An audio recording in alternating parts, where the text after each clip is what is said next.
My name is Hassan Sorrells, and this is the Leadership Lessons from the Great Books podcast, Shorts. There's no co-host on these Shorts episodes. We have extended the time on these shorter episodes from 5 to 6 minutes to 15 to 20 minutes for this season.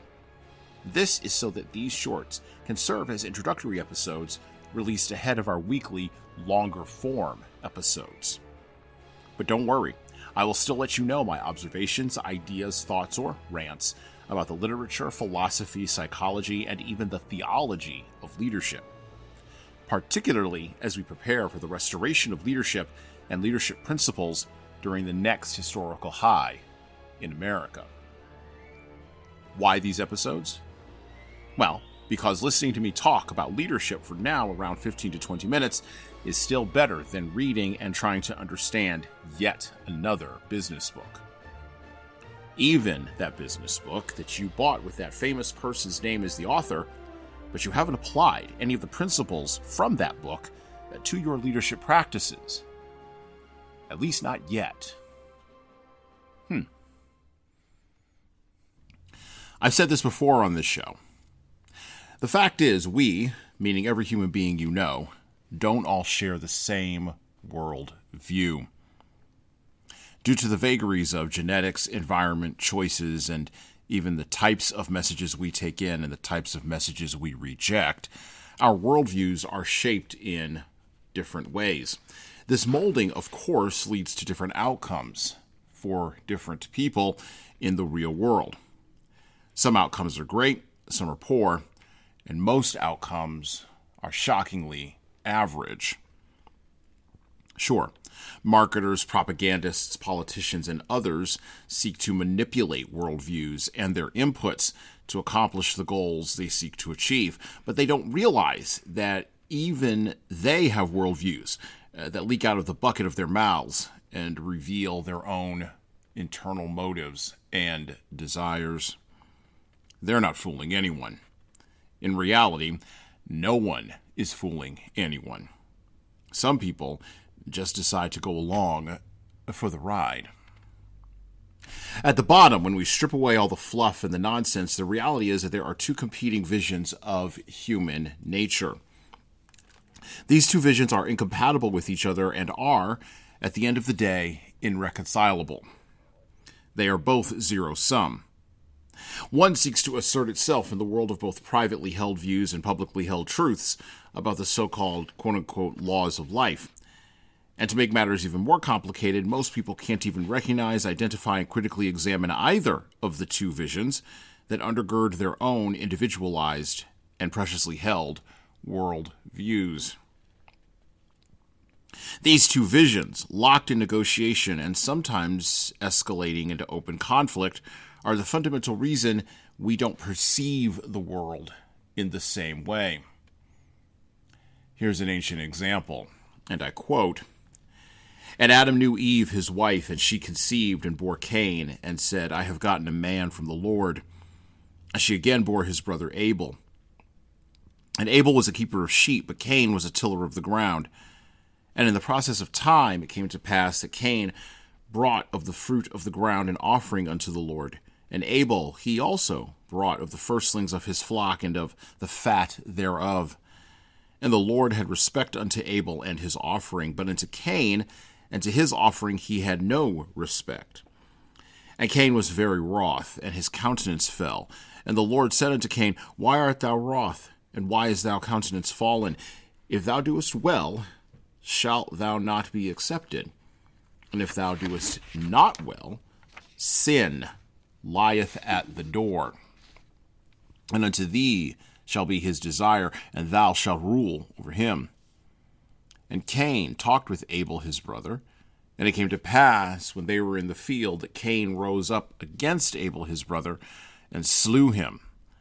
And the Lord said unto Cain, Where is Abel thy brother? And he said, I know not. Am I my brother's keeper? Genesis 4, 1 through 9. Such as it has been since the beginning.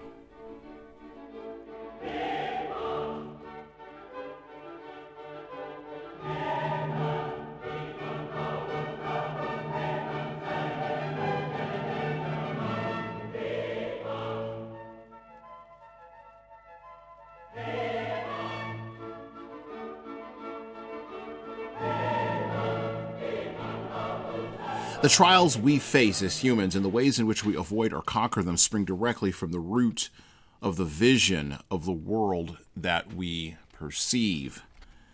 People in the same family can experience the exact same environment with the exact same parenting and acquire radically different visions of how the world works. Quote, "At the core of every moral code, there is a picture of human nature, a map of the universe, and a version of history. To human nature of the sort conceived, in a universe of the kind imagined, after a history so understood, the rules of the code apply." Close quote. Walter Lippmann.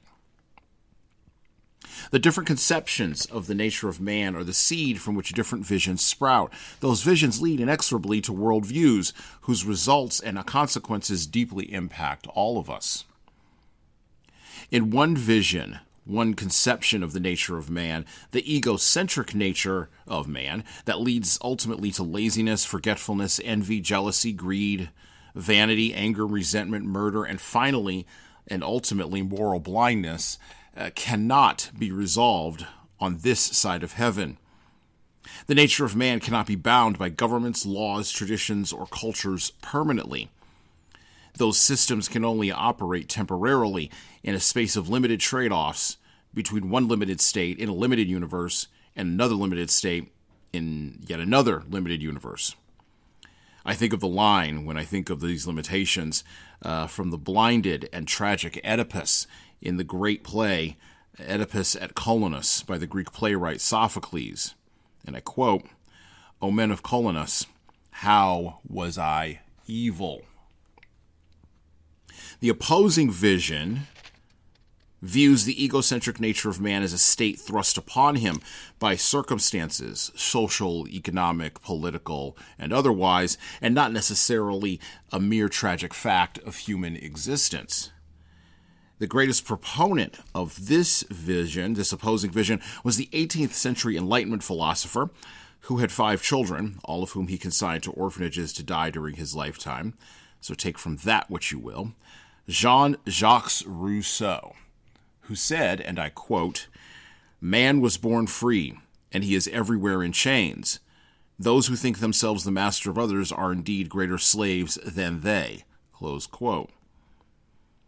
In his view, the nature of man matters not at all. If individual people's intentions in their actions are good in, quote-unquote, breaking the chains of social circumstances thrust upon him or her by current times or by past people long dead, or at least their actions are, quote-unquote, good as defined by tradition or culture or even the apparatus of the state we currently identify as government. These two visions compete deeply in the human heart. Cain, in the book of Genesis, possessed a Rousseauian vision. God was to blame for Abel's murder, not him. Sophocles, the playwright, possessed a tragic vision. Oedipus was tragic because his human nature was flawed from the beginning, and the Greek gods brooked no flaws in human beings.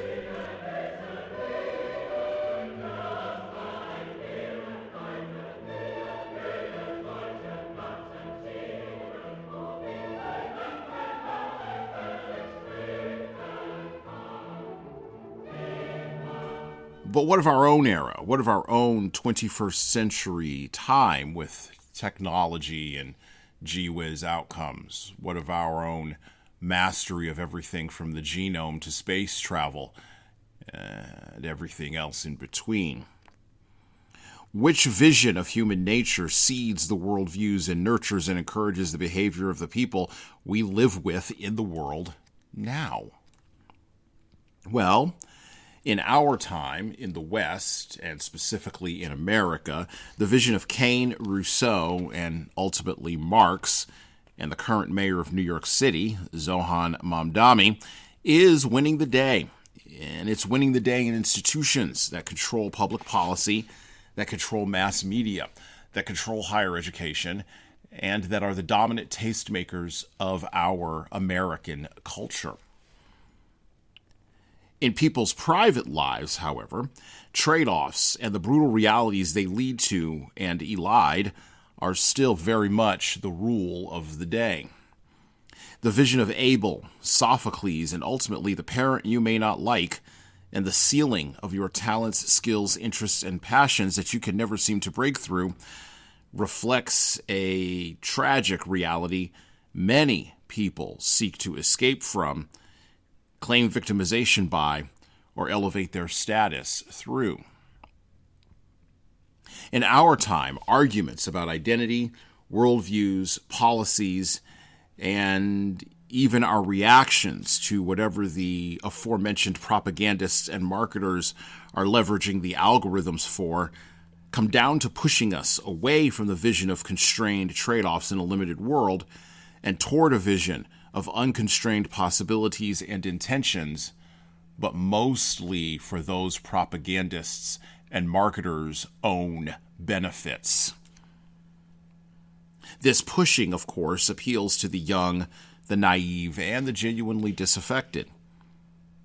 This pushing, however, hits a reality ceiling very quickly, but that ceiling, or that hitting of that ceiling, is then narcotized away by dopaminergic distractions. The solutions to this are absolutely none. I can merely describe the problem to you so that you can clearly see it. The pursuit of solutions to the problems of human nature leads us inevitably to designing and to adopting an unconstrained vision of manipulation, deceit, and self-aggrandization as leaders, what they used to back in the day call pride. Instead, leaders should recognize those dopaminergic distractions, recognize the ceiling of reality, and of course recognize the temptation to an unconstrained vision, and offer in its place pragmatic trade-offs, negotiated compromises, and prayer. Yes, I said prayer for a righting of the world by supernatural reality that will, very soon, one hopes, build a new heaven and a new earth with or without our facile and blinkered human approval or even input from either one of our limited visions. And well, that's it for me.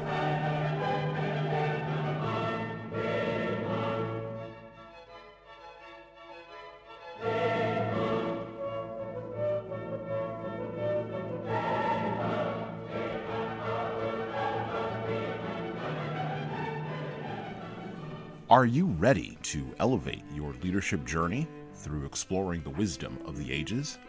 Subscribe to the Leadership Lessons from the Great Books podcast on all major podcast platforms, including Apple iTunes, Spotify, and YouTube Music.